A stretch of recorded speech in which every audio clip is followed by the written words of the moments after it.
Guys ये कहानी की 3 बजे से शुरू होती है और हम लोगों को बच्चों के कंपटीशन में जाना था। वहाँ जाके हम वेट कर रहे थे। गर्मी इतनी गंदी थी कि बता नहीं सकती। ये देखिए फिर हमारी शुरू होगी रात।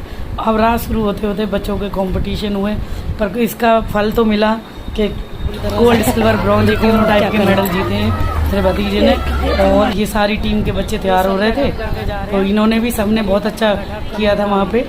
और ये जाएगा, इसकी रेस थी।